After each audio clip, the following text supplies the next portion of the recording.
Good morning प्यारे बच्चों। मैं आज आप लोगों को नंबर सिस्टम के बारे में कुछ इम्पोर्टेंट क्वेश्चन और कंसेप्ट बताऊंगा जो सीटेट में डायरेक्ट आपको मिलेंगे। वहाँ पे कंसेप्ट, इसी कंसेप्ट का यूज करके आप फिर से एक नंबर पा सकते हैं। क्योंकि अभी मैं डायरेक्ट एग्ज़ाम के पॉइंट ऑफ व्यू से बता रहा हूँ, इसलिए आप लोग ध्यान बनाए रखें और सीखें। जैसे नंबर ऑफ फैक्टर्स हमारा टॉपिक होगा। अभी नंबर सिस्टम के अंदर एक टॉपिक है नंबर ऑफ फैक्टर्स, मतलब जो गुणनखंड होंगे उस गुणनखंड की संख्या कितनी होगी ये बताना होगा, या फिर इसी को हम लोग डिवीजर भी कहते हैं, यानी भाजकों की संख्या कितनी होगी ये बताना है। ठीक है, जैसे मान लो इसके अंदर अगर एक एग्जाम्पल लेते हैं कि बताओ कि 48 एक नंबर है, इसमें कितने प्राइम फैक्टर हो सकते हैं। ठीक है जी, कौन सा factor? Prime factor. Prime factor अभाज्य गुणनखंडों की संख्या कितनी है। तो देखो जी, सबसे पहले इसको ब्रेक डाउन करो। 2 से इसको काटेंगे 24, एलसीएम लेते हैं इसका 12, 2, 6, 2, 3, 3, 1। तो इसका जो फैक्टर बने हैं 2, 2, 2, 2, 3, कुछ इस तरह से, राइट। इसको हम लोग पावर के फॉर्म में कन्वर्ट कर देंगे तो 1, 2, 3, 4, 2 के पावर 4 गुना 3 के पावर 1 बनेंगे। यानी कि लोएस्ट सबसे कम फैक्टर तक आपको ले जाना है। तो 2 सबसे मिनिमम हो गया, 3 इवन नंबर का ऑड नंबर का सबसे मिनिमम हो गया। तो इस तरह से 2 की पावर 4 इंटू 3 की पावर 1 हम लोग लिख देंगे। अब इसमें कितने प्राइम फैक्टर हैं इसका पता लगाना है कि प्राइम फैक्टर, शॉर्ट में पीएफ करें, प्राइम फैक्टर का जो वैल्यू होगा इसके जो पावर दिए हुए हैं ना 4 और 1, इस दोनों को जस्ट ऐड कर देंगे। इज इक्वल टू कितना हो जाएगा? 5 हो जाएगा। आपको नहीं दिख रहा होगा, मैं फिर से रिपीट कर दे रहा हूँ। नंबर ऑफ फैक्टर्स या डिवीजर यानी कि गुणनखंडों की संख्या या फिर भाजकों की संख्या हमें निकालना है। इसके अंदर हम लोग को करना क्या होता है, कई सारे टर्म हैं जिसे टोटल 4 चीज़ आपसे पूछा जाएगा। पहला तो प्राइम फैक्टर पूछा जाएगा कि कितना प्राइम फैक्टर है, यानी अभाज्य गुणनखंड की संख्या कितना है। उसके बाद सम संख्या कितने हैं इसके अंदर, सम अभाज्य संख्या, विषम अभाज्य संख्या कितने हैं। ठीक है, ये 3 चीज़ आपसे यहाँ पे पूछेगा और आप लोग सीधा का सीधा निकाल देंगे। इसे पावर में कन्वर्ट करें, 4 और 1 जोड़ें और 5 आपका आंसर हो जाएगा। जैसे दूसरा एग्जाम्पल लेकर के दे रहा हूँ, जैसे मान लो कि 2 के पावर 11 है, 3 के पावर 12 है और 5 के पावर 7 है। इसमें अभाज्य गुणनखंड यानी कि प्राइम नंबर यानी कि प्राइम फैक्टर कितने हैं इसके अंदर। तो सीधा सीधा क्या करेंगे, इसके पावर को प्लस कर दो, 11 जोड़ 12 जोड़ 7 कितना हुआ? 11, 12, 23 होता है और 7 प्लस कर देंगे तो 30 हो जाएगा इसका अभाज्य गुणनखंड, यानी कि प्राइम फैक्टर कितने होंगे? 30। आपसे ये क्वेश्चन पूछा जाएगा। या फिर मैं एक और दे रहा हूँ, जैसे 9 to the power 11, 10 to the power 11, 17 to the power 22, 27 की पावर 11 है। आप लोग इस क्वेश्चन का अभाज्य गुणनखंड प्राइम फैक्टर्स प्रैक्टिस के लिए मैं दे रहा हूँ, तब तक आप लोग इसे निकालें जब तक मैं क्वेश्चन लिख रहा हूँ। 3 के पावर 22 इंटू 2 के पावर 11 इंटू 5 के पावर 7, 12 के पावर 13, 16 के पावर 19, 8 के पावर 12, 13 के पावर 2, 15 के पावर 10, 10 की पावर 12, 20 के पावर 12, 13 के पावर 2 और 5वां है 5 के पावर 12, 18 के पावर 19, 7 के पावर 14, 2 के पावर 3, 16 के पावर 8। ये सभी का हमें क्या निकालना है जी? प्राइम फैक्टर अभाज्य गुणनखंडों की संख्या कितनी है। तो सबसे पहले आप इसमें देखोगे कि अभाज्य कौन कौन से हैं। ठीक है जी, जैसे देखें 9 क्या अभाज्य है, नहीं है ये, इसको हमें 3 × 3 लिखना पड़ेगा। 10 अभाज्य गुणनखंड है, नहीं है, अभाज्य संख्या ही नहीं है, इसको 2 × 5 लिखेंगे। 17 है तो हाँ है, 27 है तो नहीं है। ठीक है, तो पहले इसको क्या करेंगे हम लोग, प्राइम फैक्टर के फॉर्म में कन्वर्ट करेंगे, प्राइम नंबर बनाएंगे पहले। जैसे देखो 3 का स्क्वायर कर सकते हैं, 9 बन जाएगा। 3 का स्क्वायर के पावर 11 है, तो 3 के पावर स्क्वायर और उसका पावर 11 है, इंटू 10 को क्या लिख सकते हैं 2 × 5 और उसका पावर 11 है, तो मतलब 2 के पावर भी 11 होगा और 5 के पावर 11 होगा, है ना, इंटू 17 है, एलोन रहेगा 22, 27 है तो 3 के पावर 3, 3 के पावर 3 और इसका पावर 11। अब ये प्राइम फैक्टर में कन्वर्ट हो गया है। 3 के पावर टोटल कितना हुआ 22, 2 के पावर 11, 5 के पावर 11, 17 के पावर 22 और 3 के पावर 11, 3 जा 33। अब देखो 3 की पावर यहाँ भी है, 3 की पावर यहाँ भी, ऐड कर देते हैं, पावर 55 हो जाएगा। 2 to the power 11, 5 to the power 11 and 17 to the power 22। तो इस तरीके से हम लोग पहले इसे प्राइम फॉर्म में कन्वर्ट कर लेंगे। प्राइम फॉर्म में आ चुका, अब जस्ट पावर को प्लस कर दो तो वही total number of prime factor हो जाएगा। Total number of prime factor 55 plus 11 plus 11 plus 22, 55 plus 22 plus 22 हमारा 99 इसका क्या हो जाएगा, आंसर हो जाएगा। ठीक है, ये फर्स्ट हुआ। सेकेंड का आप निकालें, 3 के पावर 22, 2 के पावर 11, 5 के पावर 7, ये 3, 2, 1 ऑलरेडी प्राइम फॉर्म में है तो जस्ट प्लस कर देंगे पावर 22, 11, 7, 33 प्लस 7 यानी कि 40 क्या हो गया, ये प्राइम फैक्टर हो गया।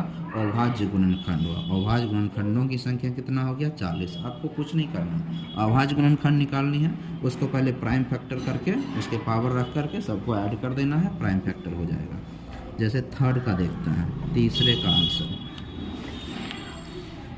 ठीक है, थर्ड वाले का आंसर क्या होगा, 12 है तो 12 को क्या लिखेंगे हम लोग 2 के पावर 2 × 13 है ना, 12, 2 × 2 × 3 और इसका पावर कितना है 13। 16 को क्या लिखेंगे 2 के पावर 4 और इसका पावर है कितना 19। 8 है तो 2 के पावर 3, इसका पावर 12। 13 है तो एज इट इज रह जाएगा। 2 के पावर 2 × 3, इसका पावर 13। 2 के पावर 19 चौके 76, 2 के पावर 12 तिया 36 और 13 के पावर 2। ठीक है जी, अब देखो ये दोनों मल्टीपल के पावर 13 है, 13 से कर देंगे 2 पे मल्टीप्लाई, 13 2 जा 26, 3 के पावर 13, 2 के पावर 76, 2 के पावर 36 और 13 के पावर 2। जो बेस सेम है उसका पावर प्लस कर दो, यहाँ 2 है 2 है 2 है, इस दोनों को पावर प्लस करते हैं। 6 6 12 6 18, 2 के पावर 18, हाथ में 1, 7 3 10, 10 1 11, 11 और 2 13 इंटू 3 के पावर 13 इंटू 3 का स्क्वायर। तो हमें पूछ रहा है कि अभाज्य गुणनखंड यानी प्राइम फैक्टर। प्लस कर देंगे सबको, 38 और 2 40, 10 50, 3 53, 153 इसका प्राइम फैक्टर बनेगा। सिमिलरली इस तरह से ही बाकी सबको भी आप निकाल लीजिए, बन जाएगा। आंसर कितना आ रहा है कमेंट सेक्शन में इसे टाइप करते हैं। ओके, अब हम लोग क्या करेंगे, पहले तो था कि प्राइम फैक्टर निकालना था, अब क्या करना है टोटल फैक्टर निकालना है। किसी नंबर के टोटल फैक्टर हमें करना है ज्ञात, या फिर डिवीजर का वैल्यू निकालना है, टोटल फैक्टर कितने बनेंगे। ठीक है जी, टोटल फैक्टर कितने बनेंगे। अब हमें total number of factors find करना है, यानी सभी गुणनखंडों की संख्या या सभी भाजकों की संख्या बताना है। जैसे एक एग्जांपल लेता हूँ मैं 12 के लिए अगर फैक्टर करूँगा तो क्या बनेगा जी, 2 के पावर 2 गुना 3 के पावर 1। ठीक है, तो हम लोग क्या करेंगे, फैक्टर निकालने के लिए ये 2 में 1 प्लस कर देंगे और 3 में भी 1 प्लस कर देंगे। जो पावर जितना दिया होगा उसके पावर को प्लस करके सॉल्व कर देंगे। 2 1 3, 1 1 2, 3 दूना 6, यानी कि 6 फैक्टर बनेगा। कौन कौन सा 6 फैक्टर बनेगा इसका 12 के लिए। एक तो 1 से भी, 2 से भी, 3 से भी, 4 से, 6 से, 8 से नहीं होगा और सीधा ये 12 होगा। यानी कि ये 12 जो है किस किस नंबर से डिवाइड हो सकता है वो सभी इसका क्या होगा, फैक्टर हो जाएगा, गुणज हो जाएगा। यानी 1 2 3 4 6 और 12 ये सभी क्या है, इसके फैक्टर्स हैं, गुणनखंड हो गए। तो 1 2 3 4 5 6 टोटल 6 इसके फैक्टर होंगे, गुणनखंड होंगे। 12 के कितने गुणनखंड होंगे, तो 6 गुणनखंड होंगे। याद रखना है इसको। कैसे निकाला गया, बस प्राइम फैक्टर में बदलो इसको और इसका पावर जितना आएगा उसमें हम करेंगे प्लस कर देंगे 1। इसमें भी 1 आया तो 1 प्लस कर दिया और सॉल्व करके आंसर ले आया। अगर अब इसमें पूछेगा, बताओ कि इवन फैक्टर कितने बने हैं, ऑड फैक्टर कितने बने हैं, इवन फैक्टर कितने बने हैं, ऑड फैक्टर कितने बने हैं, तो आप करो क्या, सबसे पहले ऑड फैक्टर निकाल लो। सबसे पहले विषम गुणनखंड निकालना, विषम गुणनखंड निकालना। उसके बाद टोटल में से ये क्या आया है, टोटल फैक्टर आया है और उसमें से विषम गुणनखंड की वैल्यू निकाल करके माइनस कर देंगे तो सम गुणनखंडों की संख्या निकल जाएगा। ठीक है जी, तो विषम फैक्टर क्या है, 3 है। 3 के पावर कितना है, 1 है। तो 1 जोड़ 1 बराबर कितना, उसमें 1 प्लस कर देंगे 2, यानी कि 2 हमारा क्या होगा, इसके अंदर विषम फैक्टर आएगा। तो सम के लिए क्या कर देंगे जी, सम के लिए टोटल था 6, इसमें से 2 माइनस कर देंगे, आंसर क्या आ जाएगा, 4 आ जाएगा। देखो जी यहाँ पे आ रहा है कि नहीं, 1 विषम फैक्टर हो गया और इसमें 3 हो गया, तो कितना हो गया, 2। अभी भी आया था 2, अब बाकी 2 4 6 8 टोटल कितना है, 4 विषम फैक्टर हो गया। तो आई थिंक क्लियर हो गया कि टोटल नंबर ऑफ फैक्टर निकाल सकते हैं, इवन फैक्टर कितना होगा और ऑड फैक्टर कितना होगा। समझ में आया। और अगर हमें प्राइम फैक्टर निकालना होता तब, अभाज्य गुणनखंड निकालना होता तब कितना होता जी, जस्ट 2 और 1 को प्लस कर देंगे, 2 जोड़ 1 बराबर 3, प्राइम फैक्टर निकल जाएगा। एक और एग्जांपल लेते हैं। जैसे मान लो कि आपको हमने 48 एक नंबर दिया, इसका पहले एलसीएम निकालो, आसान हो जाएगा। 24 जल्दी जल्दी कर लेना है आपको। ये फैक्टर निकल गया तो समझो कि काम बन गया। ठीक है, तो क्या बनेंगे, 48 का फैक्टर, 2 के पावर कितने हैं, 1 2 3 4, 3 के पावर कितने हैं, 1। ठीक है जी, अब इसमें हमें अभी पहले टोटल फैक्टर निकालना है, टोटल गुणनखंड, शॉर्ट में इसको TF लिखेंगे अब हम। तो टोटल फैक्टर कितने होंगे, 4 और 1 जोड़ देंगे इंटू 1 जोड़ 1 कर देंगे, ये बना 5, ये बना 2, 5 दूना 10। अगर आपको प्राइम फैक्टर निकालना है PF अभाज्य गुणनखंड, तो आप सिंपली पावर प्लस कर दो, 3 4 1 5 बन जाएगा। ठीक है जी, निकल जाएगा इस तरह से। उसके बाद अगर आपको यहाँ पे नंबर ऑफ इवन फैक्टर निकालना है, सम गुणनखंडों की संख्या या फिर ऑड फैक्टर, है ना, ऑड फैक्टर, तो क्या करेंगे, इसके ऑड वाले पे देखेंगे, 3 के पावर 1 है, 3 के पावर 1 और प्लस कर देंगे तो 1 1 कितना हो जाएगा, 2। और ऑड फैक्टर निकालना है तो कितना निकला, टोटल फैक्टर कितना था, 10, 10 में से ऑड माइनस कर देंगे तो कितना आंसर आ जाएगा 8। इस तरीके से चारों फैक्टर आप निकाल सकते हो।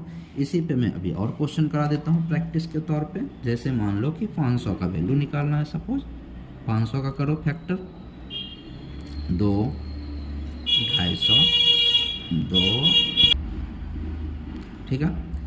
500 का फैक्टर क्या बन गया, 2 के पावर 2 और 5 के पावर 4। इसका हम लोग आसानी से निकाल सकते हैं। पहले टोटल फैक्टर इसमें एक प्लस करो, 2 1 3, इसमें एक प्लस करो, 4 1 5, 5 3 15 हो गया टोटल फैक्टर।